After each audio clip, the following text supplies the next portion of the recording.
Everyone, welcome to my channel Anjali Hitesh Saini. कैसे हैं आप सब? आई होप आप सब बहुत अच्छे होंगे। थोड़ा सा मेरा गला खराब हो रहा है तो उस चीज़ को इग्नोर करिएगा, लेकिन मैं आप लोगों के लिए वीडियोज़ बनाना बिल्कुल स्किप नहीं करूँगी। बहुत ही ज़्यादा इन्फॉर्मेटिव वीडियोज़ लेकर आई हूँ इस बार भी मैं, जो कि होने वाली है आप लोगों के लिए बहुत ही ज़्यादा हेल्पफुल। आज की इस वीडियो में मैं आप लोगों को बताऊँगी कि प्रेगनेंसी में किन चीज़ों का ध्यान रखना चाहिए। और जो मैंने पहले वाला वीडियो बनाया था वो भी काफ़ी लोगों को पसंद आया। कुछ लोगों ने कमेंट करा कि इसमें बहुत ज़्यादा बातें हो गई, तो इस वीडियो में हम बातें नहीं करेंगे। इस वीडियो में मैं आप लोगों को सिर्फ वो चीज़ें बताऊंगी जो प्रेगनेंसी में ध्यान रखनी बहुत ज़रूरी होती है। जो गलतियाँ मैंने करी मैं वो आप लोगों को वापस दोहराने नहीं दूंगी। तो वीडियो को स्टार्ट करते हैं, ज़्यादा बातें ना करते। तो इसमें आपको 3 ट्राइमेस्टर जो होते हैं उनका अलग अलग तरीके से मैं आपको बताती हूँ कि फर्स्ट ट्राइमेस्टर में क्या ध्यान रखना चाहिए, सेकंड ट्राइमेस्टर में हमें क्या ध्यान रखना चाहिए, और जो लास्ट स्टेज होता है हमें उसमें क्या ध्यान रखना चाहिए।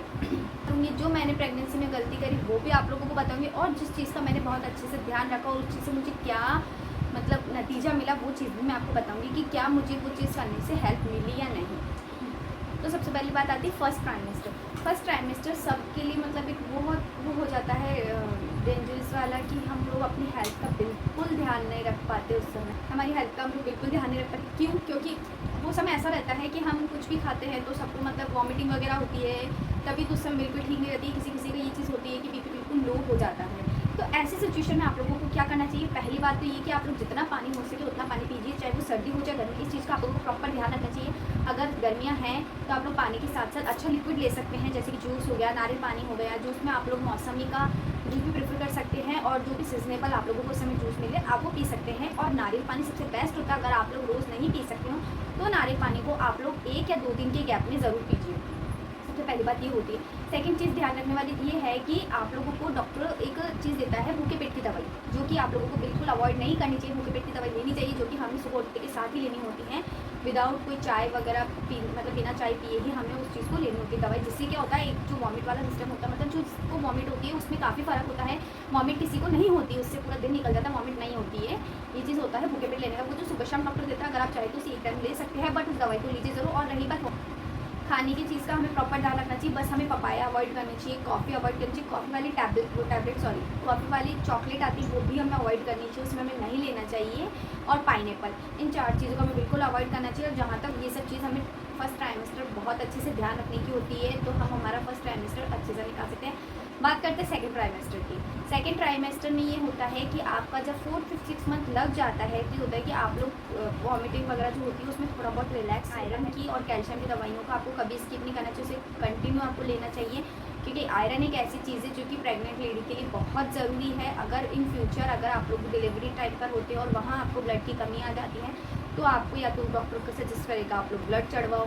इसके अलावा डॉक्टर और कुछ कहता भी नहीं, वो सीधा ये कहेगा कि ब्लड चढ़ाना पड़ेगा। और ऐसी फूड खाइए जिससे आप लोगों का ब्लड कभी कम हुई ना, क्योंकि मेरे साथ ये चीज़ हुई थी। मुझे भी ब्लड की बहुत कमी रहा करती थी बिफोर प्रेगनेंसी, बट मेरी प्रेगनेंसी में मैंने एक फूड है जिसे कंटिन्यू रखा, वो है अनार। अनार खाने से आपको कभी ब्लड की कमी नहीं आएगी। मैंने पूरे 9 महीने अनार खाया है, जिससे मुझे ब्लड की बिल्कुल कमी ना ही कम हुआ है, क्योंकि मैं अनार अवॉइड करती नहीं हूँ। सेकंड ट्राइमेस्टर में आप अच्छे से खाइए करिए, सब कुछ अच्छे से खाना, दवाइयाँ लेना, प्रिस्क्रिप्शन करना। रोज़ शाम को आपको घूमना ज़रूरी होता है, क्योंकि अगर आप घूमेंगे नहीं तो आपका खाना डाइजेस्ट नहीं होगा, जिससे बेबी को प्रॉब्लम होगी। और आप लोगों को सेकंड ट्राइमेस्टर में भी वॉमिटिंग हो सकती है एसिडिटी की वजह से। एसिडिटी हो जाएगी तो आपको एसिडिटी का अलग से दवाई लेनी पड़ेगी। इससे अच्छा बेटर ऑप्शन ये होता है कि आप अच्छे से घूमिए, जितना आप घूम सकते हैं। कम से कम 1 घंटा सुबह और 1 घंटा शाम को आपको वॉक करनी ज़रूरी होती है। मखाने होते हैं जिन्हें आप हल्की थोड़ा बहुत घी में रोस्ट करके खाइए, उसमें आप हल्की काली मिर्ची और नमक डाल के खा सकते हैं। नमक में आपको सेंधा नमक ही लेना है, सादा नमक नहीं लेना है, क्योंकि सादा नमक कहीं ना कहीं हमारी हेल्थ को थोड़ा बहुत इफेक्ट करता ही है। इससे अच्छा बेटर ऑप्शन होता है कि आप सेंधा नमक लीजिए। नेक्स्ट सेकेंड ट्राइमेस्टर में आप लोगों को फ्रूट वाटरमेलन खाइए। तो ऐसा होता है कि सीजनेबल जो फ्रूट होते हैं वो आपको सारे खाने चाहिए उस समय। बस एक पपाया को आप छोड़ दीजिए, पाइनएप्पल को अवॉइड कर दीजिए। बस मेरा ये सजेशन है कि आप इन दोनों चीज़ को अवॉइड करिए। दूसरी चीज़ आप लोग मखाने खा सकते हैं। रोटी आप कम खाइए, उसके अलावा आप लोग दाल लीजिए जिसमें प्रोटीन होता है। दही लीजिए, दही बहुत अच्छा होता है, बच्चे के लिए भी बहुत अच्छा होता है दही। आप जितना खा सकते हैं उतना खाइए। ये सारी चीज़ें, दाल हो गई, सब्जी हो गई, पालक वगैरह, ये सब आपको बहुत अच्छे से खानी। हरी सब्जियाँ वगैरह हो गई, ये सब आपको सेकंड ट्राइमेस्टर में इस चीज़ का बहुत ध्यान रखना है कि आपको ये सब चीज़ खानी है। बात करते हैं थर्ड ट्राइमेस्टर की, जो कि होता है लास्ट स्टेज प्रेगनेंसी का 7th, 8th और 9th मंथ। 7, 8, 9 मंथ में हमें किन चीज़ों का ध्यान रखना चाहिए? वॉक वगैरह कंटिन्यू रखिए। खाने पीने का वही आपका सब रूटीन चलता है जो भी खाते हैं वगैरह, तो आपको फर्स्ट मंथ से ही लेना चाहिए, जो कि लास्ट ट्राइमेस्टर होता है जिसमें ध्यान रखने वाली चीज़ें होती है कि है कि किसी की डिलीवरी 7 मंथ में हो जाती है, किसी की 8 मंथ में हो जाती है, तो हमें इस समय पूरा अपना प्रॉपर ध्यान रखना होता है। खाने में क्या क्या चीज़ लेनी होती है ये मैं आप लोगों को बताऊंगी। थर्ड ट्राइमेस्टर में आप लोगों को इसलिए ध्यान देने के लिए बोल रही हूँ क्योंकि वो ऐसे स्टेज होती है कि डिलीवरी के बहुत आसपास का टाइम होता है, तो हमें उस समय कुछ चीज़ें होती है जो हम आगे 6 महीने खाकर आए ना, उसमें हमें वो नहीं लेनी है। लास्ट के 3 महीने होते हैं, जो 6 महीने हम चीज़ खाएंगे वो हम 3 महीनों में नहीं ले सकते। ऐसी बहुत सी चीज़ें होती है। ये चीज़ डॉक्टर कहेंगे कि नहीं ये सब नहीं होता, आप ले सकते हैं, बट मेरा एक्सपीरियंस बता रही हूँ, या आज जो पुराने लोग कहा करते थे वो बिल्कुल सही कहा करते थे कि आपको जो लास्ट के महीने होते हैं उस समय दही छाछ को अवॉइड करना चाहिए। जी बिल्कुल, दही छाछ को बिल्कुल अवॉइड। अगर आप लोग चाहते हैं आपकी नॉर्मल डिलीवरी हो तो आपको दही, छाछ और केला, इन 3 चीज़ों को तो बिल्कुल अवॉइड करना चाहिए। चीज़ आपको नहीं खानी चाहिए क्योंकि ये सब चीज़ जो होती है ना नॉर्मल डिलीवरी में कहीं ना कहीं दिक्कत देती है। तो मैं आप लोगों को पहले ये बताती हूँ कि आप लोगों को क्या खाना चाहिए। अगर आप मॉर्निंग में उठते हैं तो उठते के साथ में ही आपको सबसे पहले तो 1 गिलास दूध पीना चाहिए, जो कि बहुत ज़रूरी है। उसके साथ आप लोग ड्राई फ्रूट्स ले सकते हैं। देन ब्रेकफास्ट में आपको हेल्दी चीज़ खानी है। आप किसी चीज़ जैसे बेसन का चीला हो गया, मूंग का चीला हो गया, या स्प्राउट्स हो गए, ये आप लोग खा सकते हैं। बहुत ही स्प्राउट बहुत ही बेनिफिशियल है, बहुत ही अच्छे होते हैं और बहुत ही हरा भरा होता है, जिससे वो चीज़ जो होती है अपने बेबी के लिए भी काफ़ी अच्छी होती है। वो चीज़ आप अच्छे से ले सकते हैं।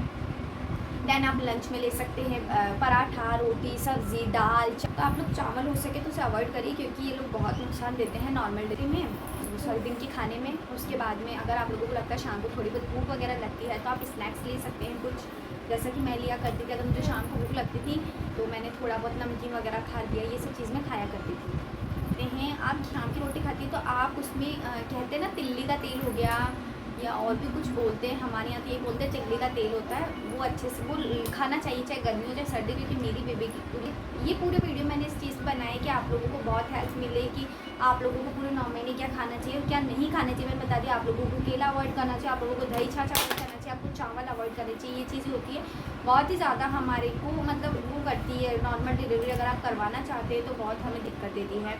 और मैं एक चीज़ और मैं आप लोगों को बताना चाहती हूँ कि अगर आप लोग नॉर्मल डिलीवरी करवाना चाहते हैं तो आप लोग 8th मंथ से ही नीचे बैठकर पोछा लगाना स्टार्ट करिए। कुछ एक्सरसाइज होती है जैसे बटरफ्लाई एक्सरसाइज हो गई, सिटअप हो गई, ये सब चीज़ आपको करनी चाहिए, जो कि मैंने करी थी ताकि मेरी नॉर्मल डिलीवरी हो और मेरी नॉर्मल डिलीवरी भी हुई है। तो ये सब चीज़ आपको ध्यान रखना चाहिए। क्या करा अब मैं आप लोगों को चीज़ के बारे में बताऊँगी जो पुराने लोग कहा करते थे कि ये ले लो इससे नॉर्मल डिलीवरी हो जाएगी। देखो फर्स्ट ऑफ ऑल ये चीज़ होती है कि कभी भी आप लोगों को प्रेगनेंसी का जो लास्ट ट्राइमेस्टर होता है उसमें घी नहीं खाना चाहिए, क्योंकि जो घी होता है वो जाकर हमारे बॉडी में जम जाता है। क्योंकि मैंने वो कहीं से हमारी नॉर्मल डिलीवरी में करवाएगा।